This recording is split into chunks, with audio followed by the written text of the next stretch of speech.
తెలుసు city policing culture ఏదైతే ఉందో 24 గంటల పని, ఉదయం బందోబస్తులు, విఐపి విజిట్స్, ఆందోళన కార్యక్రమాలు ఇవన్నీ చూసుకున్న తర్వాత రాత్రి సమయంలో నైట్ డామినేషన్, నైట్ పెట్రోలింగ్ అవి ఉండడం చాలా అవసరం. ఎందుకంటే ఇది మహానగరం, 24 అవర్స్ ఇక్కడ లైఫ్ ఉంటుంది, బిజినెస్ ఉంటుంది. 24 లా అండ్ ఆర్డర్ యాంగిల్లో చూస్తే చాలా ప్రశాంతంగా గడిచింది. శ్రీరామనవమి శోభయాత్రతో ప్రారంభమై గణేష్, మిలాద్ ఈ రెండు పండుగలు వచ్చిన సందర్భంలో, దాని తర్వాత దసరా, బతుకమ్మ సమయంలో దీపావళితో ముగిసిన ఈ పండుగల సీజన్ దాదాపు మొత్తం సంవత్సర కాలం ఎటువంటి చిన్న సంఘటన లేకుండా మొత్తం సిటీ పోలీస్ యంత్రాంగం ఏదైతే ఉందో హోంగార్డ్ స్థాయి నుండి సిపి స్థాయి వరకు అందరూ కూడా కష్టపడి ప్రశాంతంగా, ఇదే సందర్భంలో దేశవ్యాప్తంగా ఎన్నో పట్టణాల్లో గొడవలు జరిగిన సందర్భంలో కూడా ఇక్కడ ఎటువంటి అవాంఛనీయ సంఘటనలు జరగకుండా చర్యలు తీసుకున్న ఆఫీసర్స్, సిబ్బంది అందరూ కూడా నా కృతజ్ఞతలు, శుభాకాంక్షలు తెలియజేస్తాను. గత సంవత్సరం డిసెంబర్ నెలలో అసెంబ్లీ ఎలక్షన్స్, 6 నెలలలోపే పార్లమెంటరీ ఎలక్షన్స్ రావడం, అవి కూడా రెండు కూడా విజయవంతంగా పూర్తి చేశారు. క్రైమ్ అకరెన్స్ అనేది గణనీయంగా కాకుండా ఒక సుమారుగా పెరిగింది.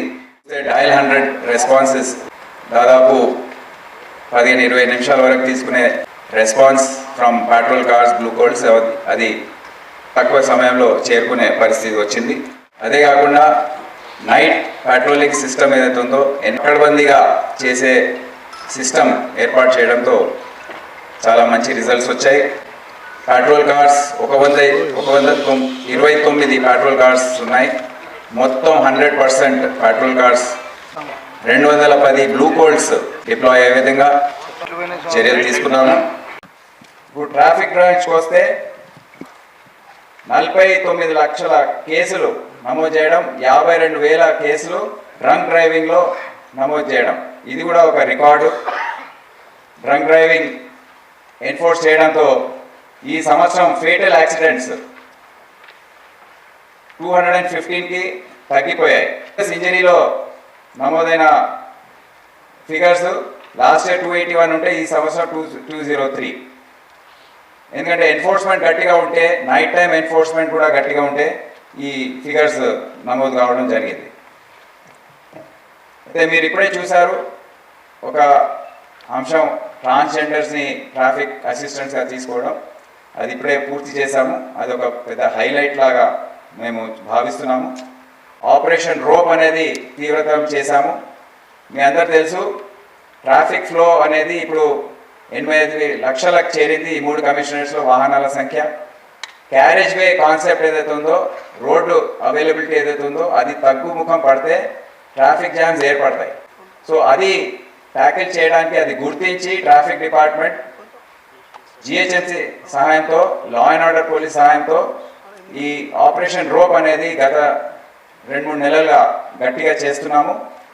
వచ్చే సంవత్సరంని దీంట్లో ఒక ప్రణాళికబద్ధంగా సుప్రీంకోర్టు ఆర్డర్స్ ప్రకారం టౌన్ వెండింగ్ కమిటీస్ ఫామ్ చేసి, సో వారి పూర్తి సహాయం దీంట్లో తీసుకొని ఎవరైతే పేద హాకర్స్ ఉన్నారో వారిని ఎక్కడ పెట్టాలి, orange zone, green zone, red zones అనేవి ఉన్నాయి, బ్లూ జోన్స్, ఎక్కడ ఈ జోన్స్ ఉండాలి, ఎక్కడెక్కడ ట్రాఫిక్ ఇబ్బంది అవుతుంది అనేది గుర్తించి టౌన్ వెండింగ్ కమిటీస్లో ప్రతినిధులు ఉంటారు, గవర్నమెంట్ అఫీషియల్స్ ఉంటారు, వారందరూ కూర్చొని డిసైడ్ చేసి ఈ టౌన్ వెండింగ్ కమిటీస్ ద్వారా ముందుకు వెళ్తారు. ముఖ్యంగా traffic branch, Cyberabad, Rachakonda traffic బ్రాంచెస్తో సమన్వయం ఏర్పాటు చేసుకొని ఈ ప్రజలకు, ఎందుకంటే ఇది ఒకటే ఫంక్షన్ పోలీస్ డిపార్ట్మెంట్లో 100% పబ్లిక్కి టచ్ చేసేది ట్రాఫిక్ డిపార్ట్మెంట్. టాస్క్ ఫోర్స్ ద్వారా కూడా మంచి డిటెక్షన్స్, మంచి ఆర్గనైజ్డ్ క్రైమ్ ఏదైతే ఉందో, ఈ ప్రాస్టిట్యూషన్ కానివ్వండి, గ్యాంబ్లింగ్ కానివ్వండి, డ్రగ్స్ కానివ్వండి, పబ్స్లో యాక్టివిటీస్ కానివ్వండి, ఇవన్నీ కూడా వారు దృష్టి సారించి అనేక రకాల సట్టా కానివ్వండి, ఇవన్నీ కూడా వారు దృష్టి పెట్టి చాలా మంచి పట్టు సాధించారు. ముఖ్యంగా హైదరాబాద్లో రౌడీ షీటర్స్ పైన ఉక్కుపాదం టాస్క్ ఫోర్స్ ఇప్పుడు మోపుతుంది.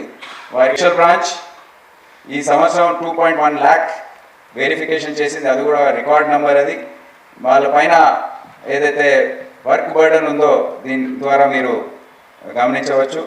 సిటీ ఆర్మ్ రిజర్వ్ ఏదైతే ఉందో మొత్తం సంవత్సరంలో ప్రతిరోజు ఒక 25 నుండి 30 ప్లాటూన్ల డిప్లాయ్మెంట్, కొన్నిసార్లు అది 60-70 కూడా చేరుకుంటుంది. ఇదంతా చేస్తూ సిటీ ఆర్మ్ రిజర్వ్ ఆఫీసర్స్ వారి మోటివేషన్ మెయింటైన్ చేస్తూ ఉమెన్ ప్లాటూన్స్ కానివ్వండి, మెన్ ప్లాటూన్స్ కానివ్వండి, అక్కడ వెల్ఫేర్ ప్రోగ్రామ్స్ కానివ్వండి, ఇవన్నీ చేసుకుంటూ training, in service training, discipline కాపాడుకుంటూ ఇవన్నీ వాళ్ళు చేపట్టారు.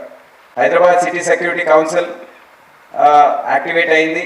వారు సమిట్స్ ఏర్పాటు చేశారు, సెక్యూరిటీ సమిట్ ఏర్పాటు చేశారు, సైబర్ క్రైమ్ పైన హ్యాక్ సమిట్ ఏర్పాటు చేశారు. సీసీటీవీకి సంబంధించిన ఆర్గనైజేషన్ ఐటీ సెల్లో ఉంది. సీసీటీవీస్ మెల్లమెల్లగా ఏదైతే 10 సంవత్సరాల క్రితం పెట్టారో, 7-8 సంవత్సరాల క్రితం పెట్టారో, అవి మెల్లమెల్లగా పాడైపోతున్నాయి. సో దాన్ని రీప్లేస్ చేయడము, దాన్ని మెయింటైన్ చేసుకోవడం అనేది చాలా పెద్ద సమస్యగా మారింది.